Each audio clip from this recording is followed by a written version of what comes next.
Now, members of the press are often accused of being a gloomy lot. I'll give you an example. Back in November 2008, at the depths of the financial crisis, I was taken out to lunch by a group of eminent financiers and business people from Hong Kong, and given a very decent lunch and taken to task. I was told that I was excessively pessimistic and that what Hong Kong needed at that point was not gloom and doom from the press, but a more upbeat attitude, because if only we could have more optimism around town, then perhaps things would settle down and that the markets would stabilize and that everyone would be happy, and that really the press were largely to blame for the state of the markets and the miserable descent into chaos. Well, I must say, I was rather flattered by this, because it did seem to me to attach an awful lot of importance to the media.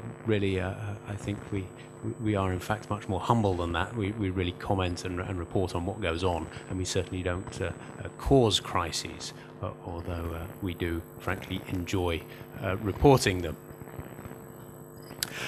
So when Coface asked me to come here today and talk about risks, geopolitical risks in 2010, I thought, oh good, I can indulge myself a bit and look at some of the risks that are out there in the world, in the markets. And I thought, well, this will be an easy one.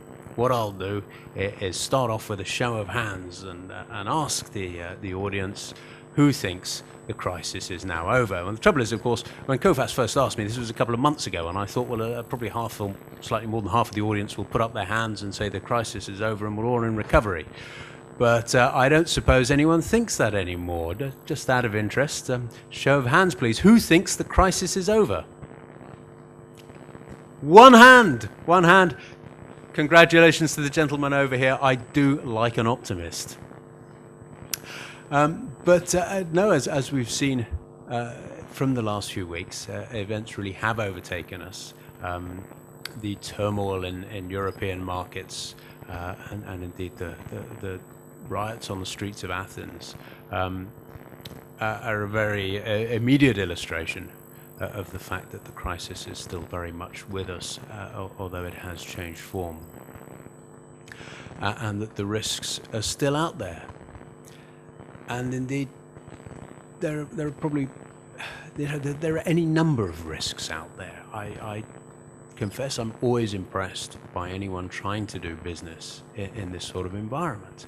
I mean, I was thinking on the way here this morning just of some of the risks that have blown up in the course of this year that if you'd asked people at the beginning of the year, probably no one would have mentioned.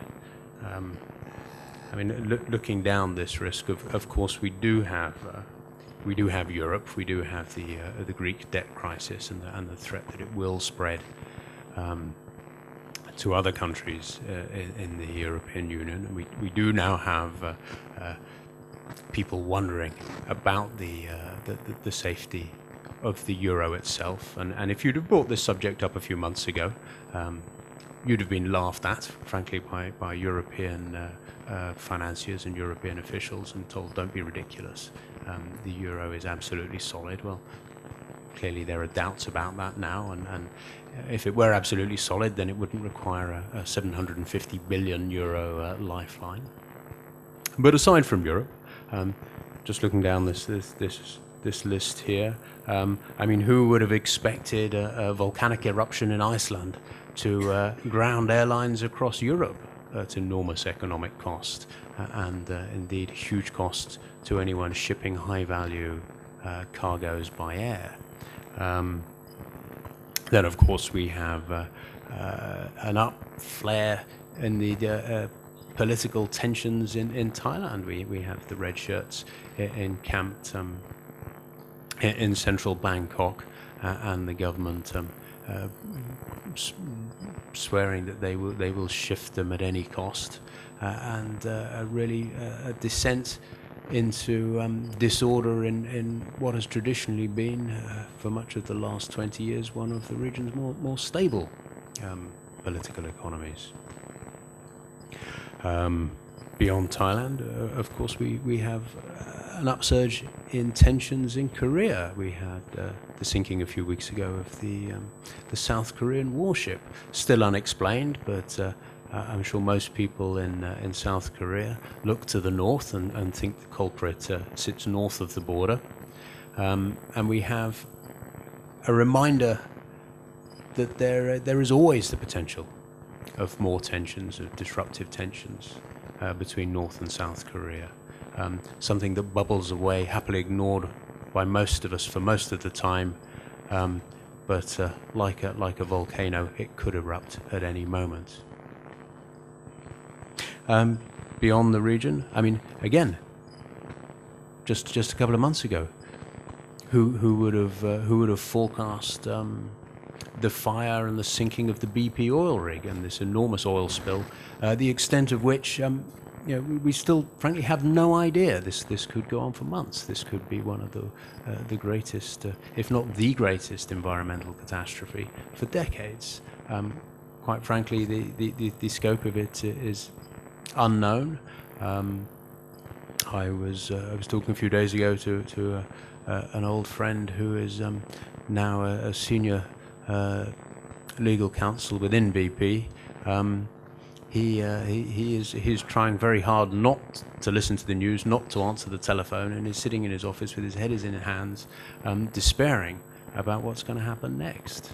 The simple answer is no one knows, because no one knows how severe this accident is yet. Plenty more risks. Attempted bombing in New York, a reminder that there is the threat of terrorist outrages out there, and indeed we've also had terrorist attacks in Russia, and of course in Iraq and Afghanistan. This hasn't gone away. It may have been eclipsed in the newspapers by other events, but we still have these geopolitical tensions which have been bubbling away for decades now, and could get more severe at any time. And I'm sure I'm missing out on risks. There do seem to be any number.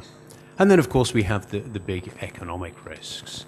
And frankly, given the difficulty of predicting the geopolitical type risks, the chances of a small war in the Caucasus, or of a coup in a country in Central Asia that you're not quite sure where it is, and you have to look at a map to check out exactly which stan we're talking about. Those are almost impossible to foresee. But the big economic and financial risks, hopefully we can get a better handle on those. And so I'll just spend the next few minutes talking about some of the risks that trouble me, and hopefully we will then invite our panelists up on stage to tell me why I'm wrong, and we really don't need to worry about these. But if we start with the world's biggest economy, if we start with the USA, I mean, clearly we had the financial crisis of 2008, followed by a recession, particularly as consumers reined in their spending in response to the fall in property prices, and of course banks checked the degree to which they were prepared to extend credit. That led to recession. Hopes high now for a recovery, and indeed we do see some apparent recovery in consumer spending. But underneath this, there is the worry that it's something of a false dawn. There are concerns that with unemployment high, the revival in spending that we see is possibly financed out of savings by consumers drawing down their already depleted savings, and that the pace of consumption can't be maintained, and also worries that we are beginning to see the beginnings of a double dip in the US property market, and that in fact the recovery we may have seen over the last few months is perhaps just the result of